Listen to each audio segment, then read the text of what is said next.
Hello and welcome back to the DCPerform Podcast. My name is Rachael Weber. And I'm Wonil, Gregg.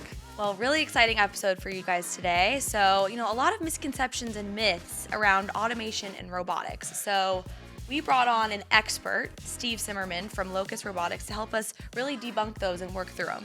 I've had the pleasure of knowing Steve for decades now, come up in the industry with him. He's going to provide a great perspective on how technology, artificial intelligence, machine learning, all of that is impacting our industry today and where it started. Thanks for tuning in to the DCPerform Podcast. Steve, thank you so much for joining us. That's awesome to be here, Rachael. Thank you. So Steve Simmerman, you're the head of global alliances for Locus Robotics. Been with the company a little over 2.5 years now. Been in the industry my entire career, 35 plus years. The way I look at Locus is sort of there was a need that was created, a void in the market. Some of our founders have been in the warehouse management system business their entire career. So they knew the industry, they knew the pressures that the industry was facing. And a few of the folks, one in particular, Bruce Welty, saw an opportunity. He saw what was happening with the growth of e-com, the stress and demand it was putting on distribution centers. So the long and short of it is Bruce and his partners at the time developed what is today the Locus Bot. But it was all predicated on the fact that the dynamics in the market with the growth of e-com presented this opportunity, and Bruce was smart enough to jump on it. When you think of it through a macro factor, a macro lens of just the whole industry between robotics, manufacturing, AI, ML, what's your perspective, the phenomena of that globally today? This is such a seismic shift and change in the industry. And I go back to sort of the growth of e-com, right? It has changed the world. There's no doubt about it, right? My kids don't shop the way that my wife and I used to. This is not only a generational, but a cultural change because it's happening everywhere in the world. The demands on the industry are global. We hear the same story, whether we're talking to folks in South America, Asia Pacific, all regions in Europe. It's the same driving factors. So there is a globalism of technology and AI, and some of the fears that people have of how do we protect the future of human species in some ways, competing against automation and robotics. And with what you're doing, how are you seeing that being addressed? Yeah, I mean, there's a lot of fear about robotics, et cetera. And part of that is just education. If you look at it on a global basis, let's just talk about the aging population as a driver for trying to find good available labor. I don't care if you're in a warehouse, a retail store, a hospital. The available workforce today is much smaller than it was 10 years ago. We don't see that improving until beyond 2030. There's a great TED Talk out there by a guy by the name of Rainer Strack. And he talks about the workforce crisis of 2030. He analyzed the German workforce back in 2015 timeframe, and he aged that workforce forward to 2030. And he predicted that based on average GDP growth, that in 2030, Germany would face an 8 million worker shortfall. We will get through this, but this is a change that is not going away. And I think we're going to continue to see it not only at the warehouse level, but at the retail level, et cetera. Give us some insights when you think of U.S. and China on the competitive scale for technology and what's going on there. Are we leading? Are we behind? What's your perspective? Boy, that's a great question. I think well, first of all, technology is so pervasive in all regions of the world. Clearly there are leaders, there are laggards, et cetera. I think that the U.S. is a leader from a technology perspective. There's no doubt about it.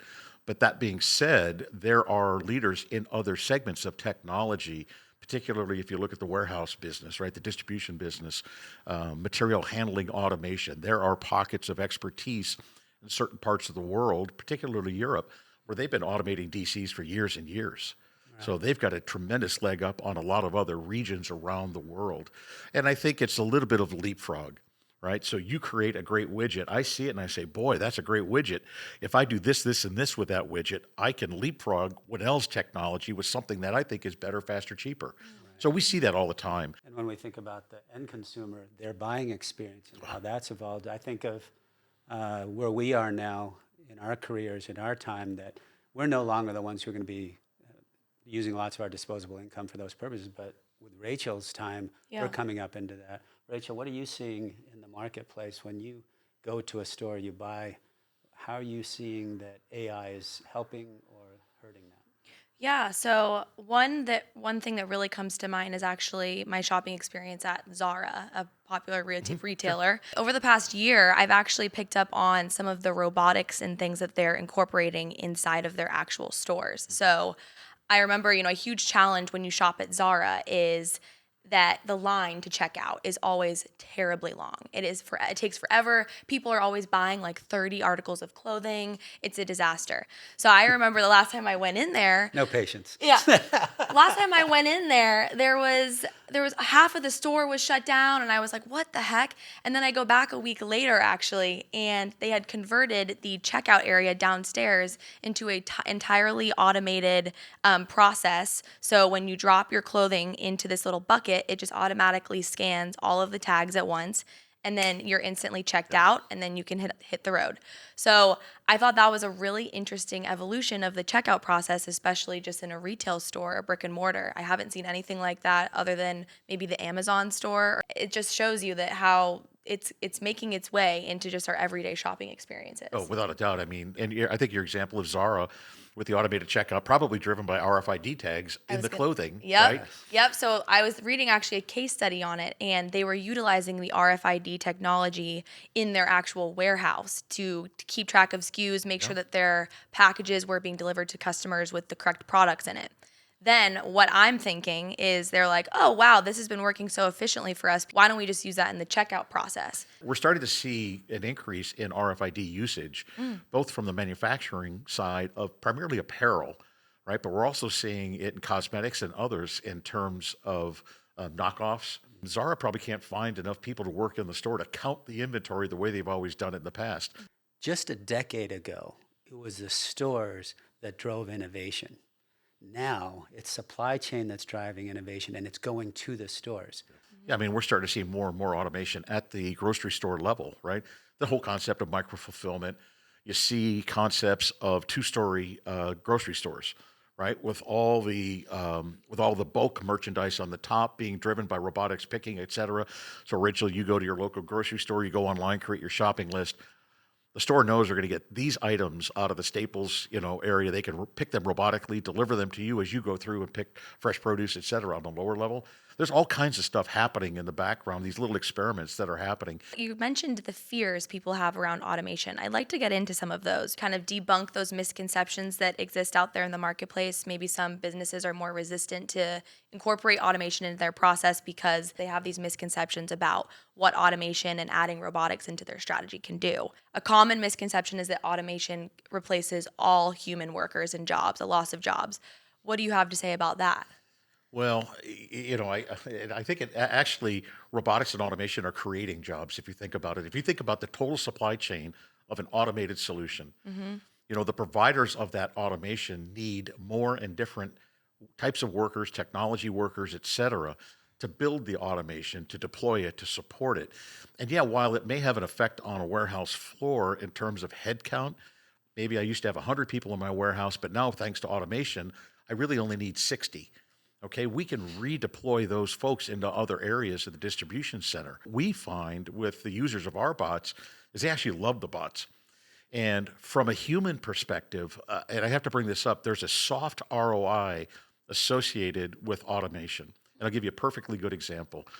We have several customers that traditionally have picked using double pallet jacks with returnable, sealable totes on there and just pulling that pallet jack through 150, 200,000 square foot facility. It's exhausting. Lots of workforce related injuries, absenteeism, et cetera. The soft side savings of automation are huge. And we've heard it from customer after customer after customer that we help improve the work life of their associates. We make it less stressful. We make it easier, fewer accidents. It used to be that people would leave for 25 cents to a 50-cent an hour raise. And now they've learned the work environment, the experience of the day-to-day work itself will trump that.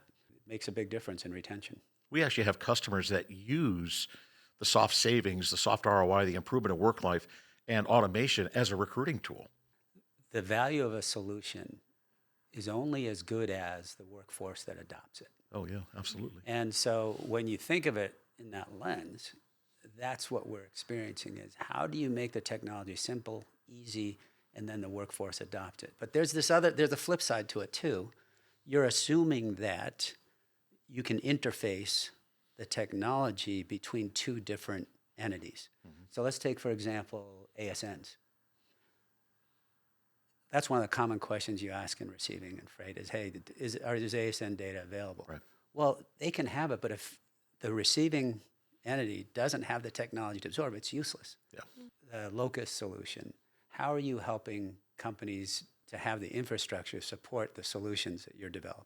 Well, I think a lot of that is really software driven. Our software, all the software we have that optimizes what our bots do in terms of helping associates on the floor, is really driven out of decades and decades of warehouse management and automation experience. So when you look at the user interface on an iPad, we specifically chose an iPad as a user interface because show me a 2 or 3 year old today that doesn't know how to navigate an iPad. Mm-hmm. They learn how to stretch and everything else, right? Mm-hmm. So adoption rates are extremely high. We see dramatic reductions in training times. So imagine you're using a voice headset or traditional green screen RF device, and you need to learn all the function keys on that RF, as opposed to walking up to an iPad, seeing a picture of the item you have to pick, the location, and then we tell you which tote to put it on the bot by color coding that tote. It's very, very simple. One of the unique aspects of our solution in particular is all an operator needs to interact with our bots is a low-energy Bluetooth tag. There's no headset, there's no RF, there's no cart. I'm walking with my Bluetooth with my low-energy Bluetooth tag. As I approach a bot, the bot says, this is Wonil. His preferred language is Spanish. We will dynamically display the screen in Spanish, capture the work you've done for that bot. That bot may travel to another location being serviced by Rachael. Say, this is Rachael. Her preferred language is German, and boom. So those kinds of things, they're tiny, but they're massively impactful. No, I love what you said too about just having that iPad interface though as a way, because that's another misconception. People think that it's very difficult to add automation and implement it and have your workforce adopt it. But with different technology and automation and robotics companies taking those lengths to create an interface that's approachable and familiar to the workforce, going to the cost side of it all, I think that can also be a huge deterrent to some businesses. What would you say to a customer if they came to you and said, look, I love what you're offering me, but it's too pricey for me to even consider this? We generally see payback ROI of 12 months or less. 6 to 8 months is not unusual. And so to answer that, Rachael, part of it is just educating the customer. Mm-hmm. Talk to the customer, say, give us the data, let's walk your warehouse, let's see what the operation looks like, let's gather all this data and run it through our ROI models. Now, in some cases, it doesn't work for everybody, but we will tell the customer, these are the reasons why. We have one customer that has publicly stated they had a 77% reduction in workforce-related injuries. Wow. Now, think about that. Think about the total cost of a workforce-related injury and all the groups in your company that have to get involved with that associate, with that medical claim, getting backup labor, training that, the true cost of a work-related injury is astronomical. It's not just the medical cost and the loss of that worker for a couple of days or a week or whatever. It impacts the entire organization. I also talk about that in terms of hiring and turnover. It is an organizational impact. You think about the poor HR team that just never, ever gets a break. They're constantly having to recruit to get new workers because of turnover-related issues. Supervisors need to train people and hope they show up the next day for work. And the true cost of hiring a replacement worker is just, it's exponential in terms of what people typically think it costs. How do you enable a CFO to understand that and a CEO where they see the value in it? Well, again, I think it comes down to gathering really good, reliable operational data. Benchmark that data with the customer. Here's where I am today.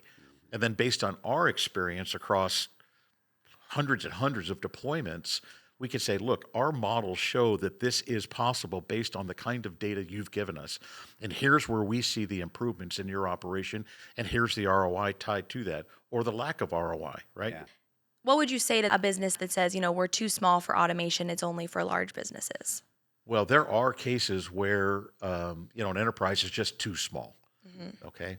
But that being said, we have warehouse operators that are running on 12 bots, on 10 bots. It's not a huge investment from an automation perspective. And the adopters at that level know and understand the real driving forces, as we've all talked about, labor cost, labor availability, all of that stuff. Because when we see smaller enterprises at that level, they have a strategy to grow. Yep. And they could either try to grow the way we used to do it by just adding people and people and people, but that's getting harder. So, the really savvy operators are the ones that are turning to technology earlier in their development as an organization. Yeah, and I would say too, it's also about creating a scalable solution. I think that some of our customers at DCPerform have been a little bit resistant towards robotics automation and evolving their strategies. So it's like, okay, well, why don't we start small? And then as you continue to grow and you see the return on that certain new thing that you've implemented in your process, then we can continue to build off of it. As well as take a look at what's the most painful thing that's happening in your operation. What's driving you crazy day after day after day? And can we address that pain point through a simple, controlled ramp-up approach, prove the value in that area, and then look for other opportunities outside of that? How are you seeing from the demand planning and forecasting side and the manufacturing from the tier 1, 2 providers through that whole value chain? Where does software rule and where does automation take over?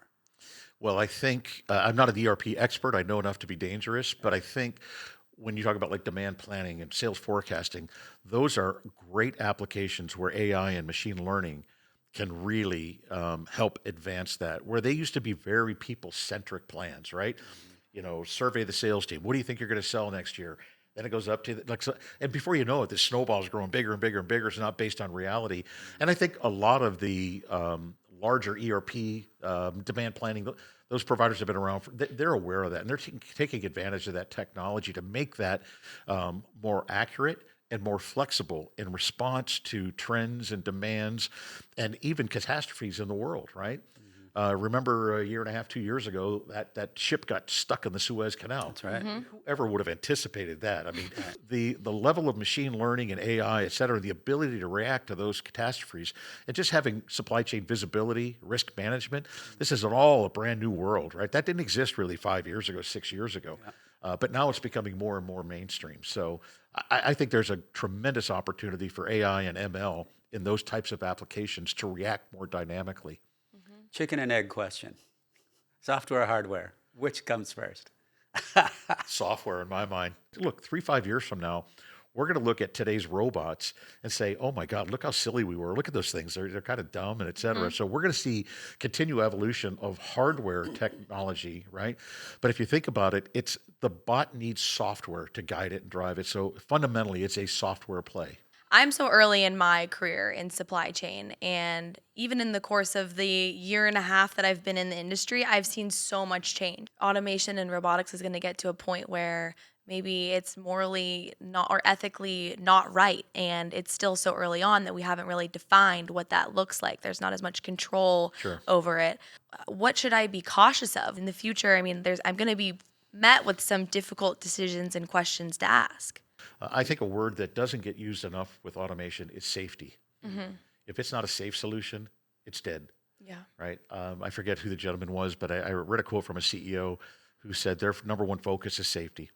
I can't have a quality organization without safety first. Right. We have to ensure the safety of the workers on the floor with regard to what kind of automation it is. So. Well, I think we've just debunked all those top 5 myths of automation. What do you guys think? It's here to stay. We know that. I think one question, though, to really cherry on top, automation and robotics. Are they the same? Are they different? Define it to us. That's a good one. I really haven't really thought about it that much. Oh, we've stumped him. We've stumped the king of robots. No. For me... must be a glitch in the software program. What's going on? Yeah. The update didn't hit at midnight. I think they kind of go hand in hand, to be honest with you, right? Yeah. A robot is just a device that can do something most commonly that a human can do, but it can do it repeatedly, 365 days, 24 hours a day, ad nauseum, right? Yep. Robots are good at that. But when I think of automation, I think back to the orchestration. Right. What's orchestrating the flow of goods through my facility from receiving through shipping, picking, etc. All of the components coming together, whether it's a shuttle system, whether it's a robot, but what's the software doing to help manage that in the most efficient manner? That to me is what automation is all about. Well, thanks for joining us, Oh, and thank you. we hope to have you back. Yeah, I'd love to This come was back. great. Absolutely. Thanks a lot, Steve. Always a Oh, pleasure. you're welcome. Thank you.